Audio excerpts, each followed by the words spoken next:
Eric Trump ordered the royal guard to salute him, expecting his father's name to open every door like it always had back home. But the guard's response? He didn't raise a hand. He didn't even acknowledge the demand. He didn't so much as blink. And what happened next left an entire courtyard dead silent reminded a privileged son that some things in this world simply cannot be bought, bullied, or inherited. Want to know exactly how it unfolded? First, hit that subscribe button and drop a comment below telling us where in the world you're watching from. Now, without further ado, let's get into it. Una, those particular London afternoons where the sky hangs like hammered pewter, and there's just enough wind to make the Union Jack snap lazily above Buckingham Palace.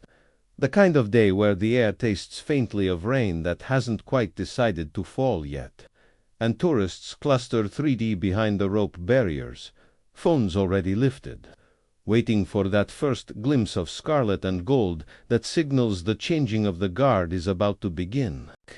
That's exactly what it was like when the convoy of jet black SUVs came rolling through those massive Rothian Gates vehicles, so sleek and heavily tinted, they looked like they'd been carved from obsidian. You could spot them from 5 blocks away, that unmistakable American diplomatic look, reinforced plating thick enough to stop a small rocket, windows darker than sunglasses at midnight, and that subtle but unmistakable air of extremely important people inside. The lead vehicle had barely come to a complete stop before tourists were lifting their phones, trying to catch a glimpse of whoever was significant enough to roll up to the Queen's front door like they owned the neighborhood. Diplomatic security emerged, first men in identical dark suits with the kind of vigilant professionalism that comes from years of keeping high-profile people alive in complicated places. Then the passenger door swung open, and out stepped Eric Trump. Still doing the whole medieval theme park thing, huh? He says to one of his aides, and he says it loud enough for the nearby palace staff to hear every single syllable. You'd think with all this history, they'd at least modernize the security. Maybe get some guys who don't need Halloween costumes to look intimidating. Diplomatic liaison approaches with that perfectly practiced smile that only comes from years of managing difficult international guests, the kind of expression that says, "I am being paid very well to remain pleasant." Right now, she's probably mid-40s, impeccably dressed, with the bearing of someone who's guided heads of state through protocol disasters before. "Mr. Trump," she says with crisp professionalism, "welcome to Buckingham Palace. If you'll allow me to escort you to the designated viewing area for today's ceremony." Eric waves her off with the casual dismissal of someone who's never met a boundary he couldn't simply ignore. "No need for the guided tour, sweetheart. My father had tea with the Queen herself, sat right where half your parliament only dreams of sitting. Hell, he probably knows this place better than most of your staff." His entourage exchanges those perfectly diplomatic but increasingly strained glances that only come from working with someone who treats international protocol like a series of polite suggestions. And with that, he strides off the designated visitor pathway, heading straight across the gravel courtyard toward the ceremonial area, where most people instinctively understand you don't just wander behind the rope barriers. You can literally see the tourists' phones rising like some synchronized digital ballet, because everyone can sense something's about to go sideways, and nobody wants to miss capturing the moment when diplomacy meets entitlement. What Eric Trump doesn't know, what most tourists never realize, is that the motionless figure in scarlet, standing at his ceremonial post, isn't just some theatrical prop in a bearskin hat. Sergeant Dominic Ware, 34 years old, Coldstream Guards, has been standing at perfect attention for exactly 47 minutes. Not a blink, not a twitch, not the slightest acknowledgement of the growing crowd or the approaching commotion. Carey's crimson tunic is pressed so sharp you could probably cut yourself on the creases. His boots are polished to a mirror shine that's reflecting the grey London sky, and his eyes are fixed straight ahead with that 1,000-yard stare that only comes from serious military training. But here's what Eric doesn't understand about this particular guy in a costume. Sergeant Ware isn't just some palace decoration.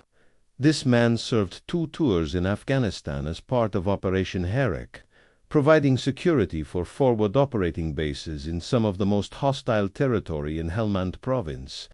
We're talking about the kind of deployment where maintaining your position under pressure isn't just ceremonial, it's literally life or death. His citation reads, Sergeant Ware displayed exceptional composure under extreme duress, maintaining his position under sustained enemy fire and ensuring the safe evacuation of 14 civilian contractors and 6 wounded personnel. His unwavering discipline under life-threatening conditions exemplifies the highest traditions of military service. But that's not even the whole story. 3 months later, during a supply convoy escort mission through the Garishk Valley, Ware's unit came under coordinated small arms fire from Taliban insurgents positioned in compounds along the route, while his fellow soldiers returned fire and maneuvered for better positions. Ware remained at his designated post, a checkpoint that controlled access to the only medical evacuation helicopter landing zone within 20 kilometers. For 4 hours, with bullets snapping past his position and mortar rounds impacting dangerously close, he held that checkpoint. Not because he was ordered to stay. Communications had been cut early in the engagement. He stayed because he understood that abandoning his post could mean wounded soldiers wouldn't make it home alive. Citation for that action used words like extraordinary personal courage and selfless, devotion to duty under the most extreme circumstances imaginable, the kind of composure that doesn't just happen. It gets forged in places where silence can mean survival and breaking formation can cost lives. When Eric Trump's gaze lands on him across that gravel courtyard, he's not looking at some high-tech mannequin they wheel out for the tourists. He's looking at a combat veteran who's forgotten more about real authority and earned respect than most people ever learn. Now, that's what I call commitment to the bit, Eric announces, pointing toward Ware with the casual gesture you'd use to select something from a restaurant menu. Wonder if he's even real or just some sophisticated animatronic they've got running on a loop. His aide, a nervous-looking man in his 20s who's probably already calculating how many apology calls this afternoon is going to require shifts uncomfortably. Sir, perhaps we should stick to the scheduled tour activities. But Eric's already moving, striding across that ancient courtyard with his trademark swagger, leaving his entire entourage scrambling to keep up while trying to maintain some semblance of diplomatic dignity. A small British girl, maybe 6 or 7, tugs on her mother's coat sleeve with the kind of insistent urgency only children can manage. Mom, is that man allowed to walk over there? There's a rope for a reason, isn't there? Her mother doesn't answer immediately. When she does, her voice carries that careful tone parents use when they're trying to explain something complicated to a child, while also processing their own discomfort. No, sweetheart. But some people think rules are just suggestions that apply to other people. Eric stops just a few feet from Sergeant Ware, close enough to make it personal, far enough to maintain plausible deniability if anyone questions his proximity to the ceremonial post. He folds his arms and tilts his head like he's examining a particularly interesting museum exhibit. Incredible attention to detail, he says, projecting his voice for the benefit of the growing audience. I mean, the commitment to the performance is almost believable. You'd think they'd at least program in some blinking, though. Maybe a little eye movement to make it more lifelike. A few uncomfortable chuckles ripple through his immediate entourage, the kind of forced laughter that says, I have to find this funny because he's my boss, but honestly, this is getting really weird, and I wish I was anywhere else right now. Ware doesn't react, not even a flutter of his eyelids. His rifle remains at precisely the regulation angle, his white-gloved hands positioned exactly as protocol demands. his gaze fixed on that distant point that guards are trained to focus on, as unmoved by the commentary as the ancient palace stones beneath his polished boots. An elderly gentleman wearing a faded military blazer with a small parachute regiment pin on the lapel shakes his head slowly. He's standing near the middle of the crowd, probably in his 70s, with the kind of weathered face that suggests he's seen his share of conflicts. But that one held the line at Bastion. He murmurs to his companion, his voice carrying just enough to be heard by those nearby. Mortar rounds falling like hail. Taliban trying to breach the perimeter, and he never moved from his post. You think he's going to break formation for some rich boy's tantrum. Eric tries a different approach, spreading his arms in that exaggerated "come on, be reasonable" gesture he's perfected over years of expecting automatic cooperation. You salute your commanders, don't you? I've been saluted by Marines, Navy SEALs, Army Rangers guys who've seen actual combat in places most people can't even pronounce. Hell, I even got a salute from a French general once. And trust me, that's harder to earn than you'd think. The crowd has gone notably quieter now. Phones are still up, but the expressions behind them have shifted from curiosity to something approaching genuine concern. This isn't entertainment anymore. It's starting to feel like watching someone who fundamentally doesn't understand where they are or what they're dealing with. Come on, Eric continues, his voice taking on that edge of someone who's not accustomed to being ignored. Just a little acknowledgement. Show some respect for our transatlantic alliance. Some basic courtesy between allies. That's not too much to ask, is it? Behind the barriers, you can actually feel the collective intake of breath from the watching crowd. A teenager with bright purple hair whispers to her friend. Is he seriously trying to order around the Queen's Guard? Like, does he not understand how this works? Apparently not, comes the reply from a girl wearing a university sweatshirt. This is either really brave or really, really stupid. I'm definitely going with stupid. Like, impressively stupid. Ware's expression reveals absolutely nothing. If he's registered Eric's presence at all, there's no external sign of it. His breathing is so controlled it's barely visible. His posture so perfect it could have been carved from the same stone as the palace itself. The discipline isn't performative, it's bone deep, the kind that gets ingrained through years of training and tested under the worst possible circumstances. Buat, you're too good to acknowledge me. The bravado is starting to crack around the edges now, revealing something sharper and more frustrated underneath. You think standing still makes you better than everyone else, more important than the son of a United States president. And that's when the atmosphere really shifts, because everyone in that courtyard, tourist and local alike, can hear it now. The entitlement, the demand. The assumption that respect is something you can simply order like room service, that deference is automatically owed based on who your father happens to be. A young boy near the front of the crowd, maybe 8 or 9 years old, raises his small hand to his forehead in an uncertain little salute, not toward Eric, but toward the motionless guard. He doesn't fully understand the politics or the protocol, but he recognizes something in that steadfast silence that speaks to him, something worth honoring the only way he knows how. His gesture doesn't go unnoticed. His older sister follows suit, lifting her hand with more confidence. Then their father, a man in a worn leather jacket who's been watching the entire scene with growing disapproval. One by one, people along the rope line begin turning their attention and their improvised salutes toward the man who has earned it through discipline, service, and unwavering commitment to duty. Eric notices the shift immediately, the way the crowd's focus has moved away from him, and toward the silent figure he's been trying to command. For the first time since stepping out of that SUV, his confident expression wavers. You can see the calculation in his eyes, the slow realization that he's losing control of a situation he thought he could dominate. Seriously, he demands, his voice rising with genuine incredulity. You're all going to ignore me for some guy in a costume. I'm Donald Trump's son. I've dined with heads of state, negotiated million-dollar deals, built businesses from the ground up. I've stir. The word cuts across the courtyard like a blade through silk crisp, authoritative, unmistakably British, and carrying the weight of absolute certainty.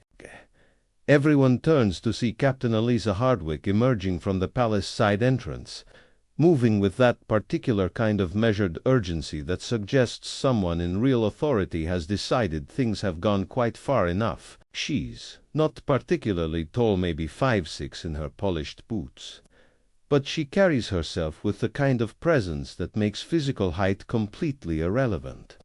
Her uniform is pressed to razor sharpness, service ribbons catching the pale afternoon light, and her eyes hold the calm certainty of someone who's dealt with entitled visitors before and knows exactly how these situations need to be resolved. "I'm Captain Hardwick, Royal Household Protocol," she announces, her voice carrying that distinctly British quality of being perfectly polite while simultaneously brooking absolutely no argument whatsoever.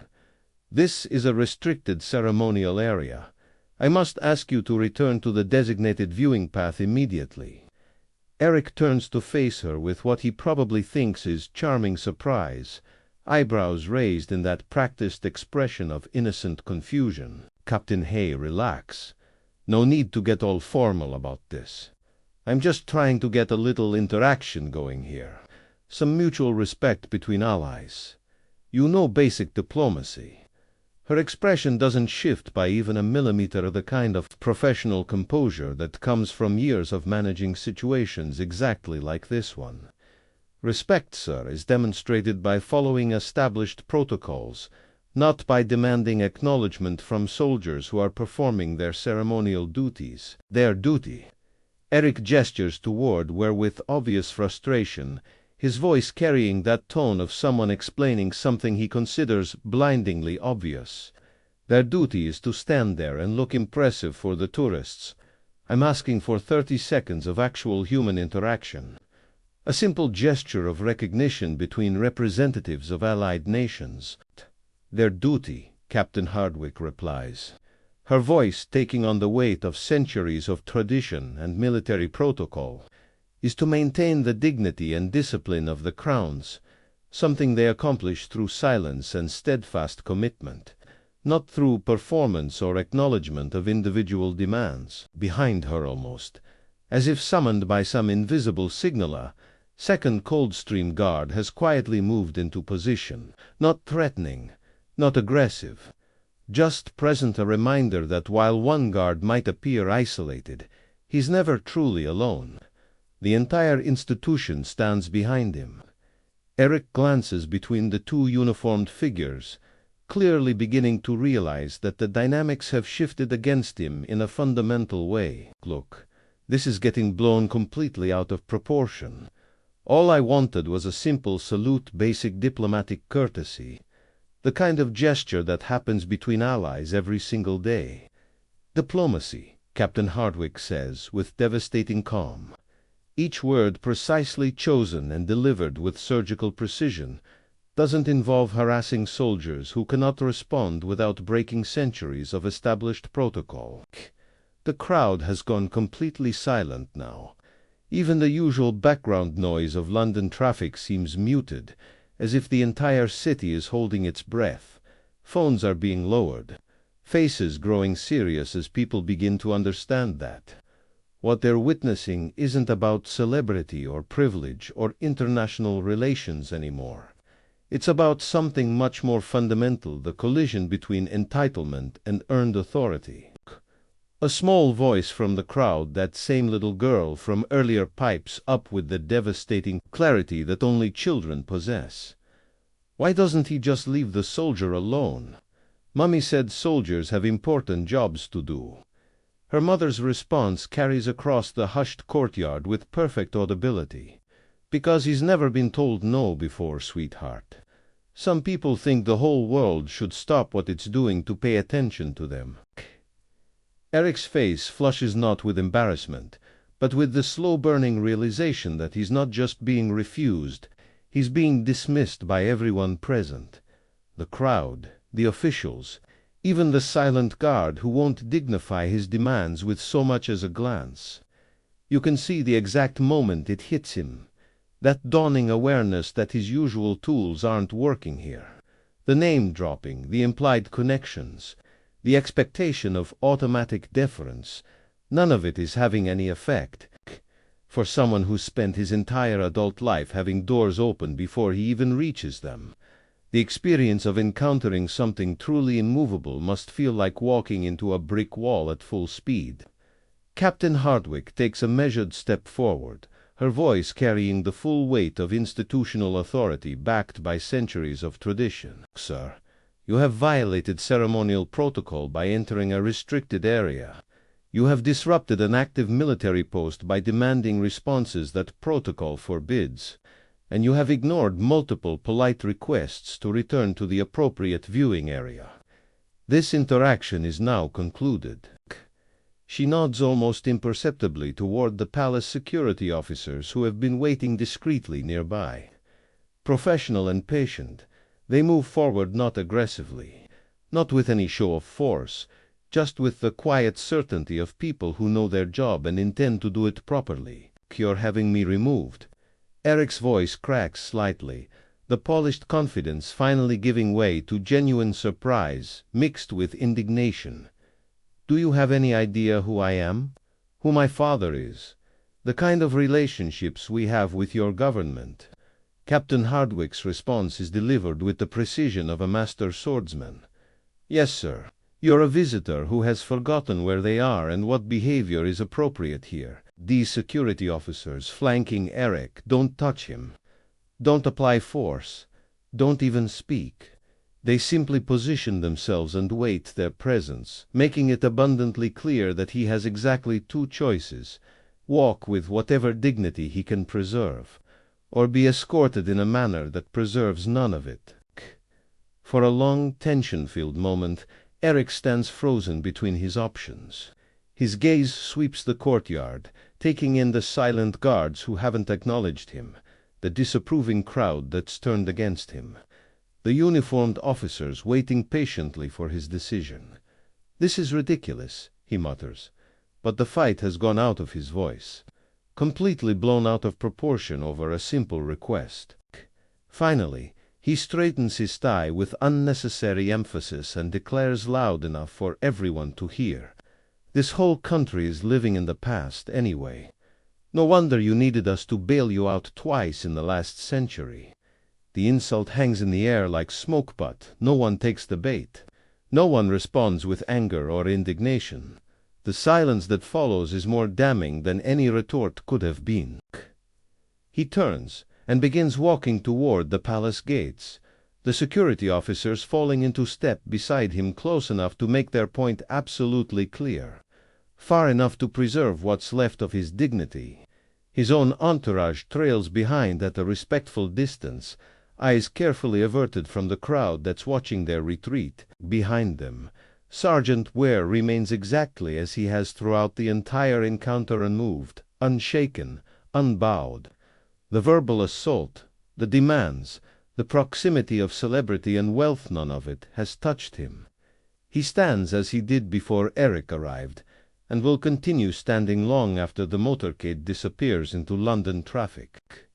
The crowd watches the retreating figure in absolute silence, not jeering, not mocking, not celebrating, just observing the natural consequence of demanding respect you haven't earned from people who understand the difference between authority and authoritarianism. As Eric approaches the waiting motorcade, you can see the diplomatic staff scrambling to manage the situation phones already out, probably making the first of many damage control calls that will follow this incident. The Secret Service agents maintain their professional demeanor, but you can read the tension in their postures. They know this footage is going to be analyzed frame by people who understand exactly what just happened. The black SUV door closes with a soft final thud that somehow sounds like punctuation on a sentence that's already ended. Moments later, The convoy begins its departure, tires whispering against ancient stone as it glides back through the palace gates and disappears into the flow of London traffic. But in the courtyard, something extraordinary happens.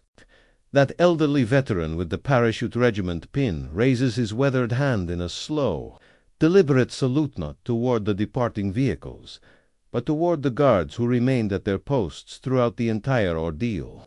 His gesture is steady, practice-turned through decades of understanding what real military bearing looks like. The salute spreads like ripples on water. The young boy who started it all raises his small hand again, his movements more confident now. His sister follows. Their parents, then the teenager with purple hair, the university student, the businessman in the expensive coat, one by one. Visitors along the barrier turn toward the ceremonial posts and offer their own improvised tributes, not to wealth, not to fame, not to inherited privilege or family connections or political influence, but to duty, to discipline, to the kind of strength that doesn't need to announce itself because it commands respect simply by existing. Captain Hardwick observes the scene for a moment, her professional mask slipping just enough to reveal what might be satisfaction. Then she approaches Sergeant Ware, stopping at the appropriate distance prescribed by protocol. She speaks quietly, her words meant for him alone, but somehow carrying the weight of institutional approval. Exemplary bearing under pressure. Sergeant, the regiment would be proud. He doesn't respond. Of course. Protocol doesn't require it, and breaking silence now would undermine everything he's just demonstrated. But somehow, in that perfect stillness, acknowledgment passes between them, professional to professional, soldier to soldier, guardian to guardian of something larger than themselves.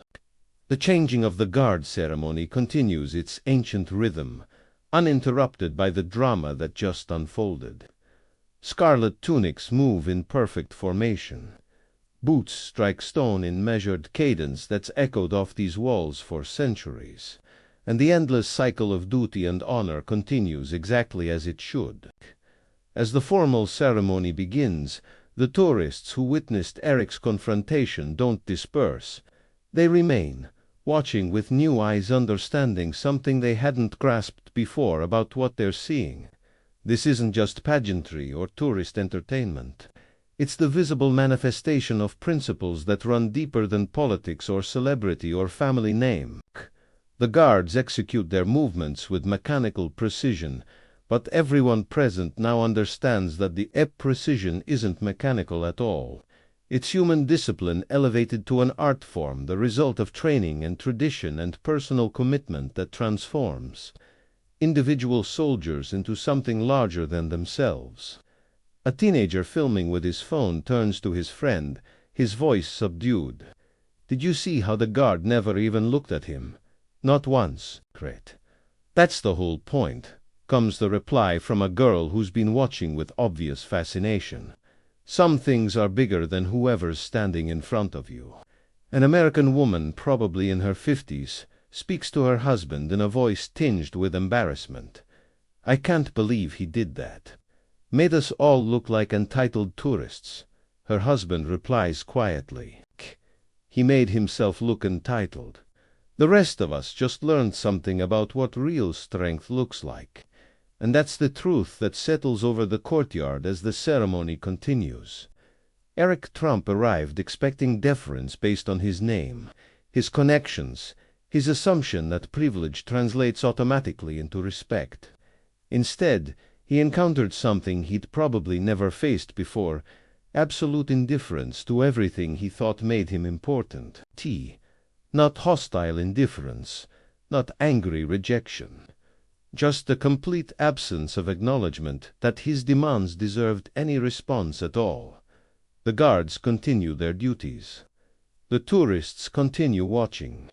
And the ancient stones of Buckingham Palace continue standing, all of them part of something that predates celebrity culture, social media influence, and the assumption that being loud enough automatically makes you right. Tours. The guards remain at their posts unmoved, and unmovable, protecting something far more valuable than any palace or crown jewel. The principle that true strength never needs to prove itself to anyone. As the afternoon light begins to fade and the ceremony draws to its close, the tourists start to disperse, but they move differently now, more thoughtfully, more quietly, because every person who witnessed that confrontation leaves understanding something fundamental about the difference between demanding attention and commanding respect. They've seen what happens when manufactured authority meets earned discipline. They've learned that sometimes the most powerful response to unreasonable demands isn't a response at all. They've discovered that in a world of constant noise and performance, there's still profound strength in choosing silence over spectacle. So here's the question that everyone in that courtyard walked away asking themselves. When someone demands respect they haven't earned, should you give it to them anyway, just to avoid conflict? Or should you stand your ground the way Sergeant Ware did, silent, disciplined, and absolutely unmovable in the face of pressure? And maybe the bigger question for all of us, in our age of social media and instant reactions where everyone expects immediate acknowledgement and responses, there's still power in choosing dignity over drama, in staying silent while someone else makes all the noise. When privilege meets principle, which one should win? Drop your thoughts in the comments below. We genuinely read every single one. And these conversations about earned respect versus inherited entitlement matter more than you might think. If this moment moved something in you, if it made you think about what real strength looks like when it doesn't need to announce itself, hit that like button. It honestly helps more than you know and tells us you want to see more stories about the incredible discipline these guards demonstrate every single day. Make sure to subscribe and tap that notification bell so you never miss our daily stories about the men and women who guard these ancient traditions with nothing more than their unwavering commitment to duty. And if you know someone who thinks power means making noise until people pay attention, someone who believes privilege should automatically translate to respect, share this video with them. They might learn something about what real authority actually looks like when it doesn't need to demand acknowledgement. Our next Royal Guard story is already waiting on your screen, and, trust me, it's another moment that will make you think about strength, silence, and what happens when entitlement meets earned respect. Click it now, and we'll see you tomorrow with another story that proves the same truth over and over again. Real authority doesn't demand recognition.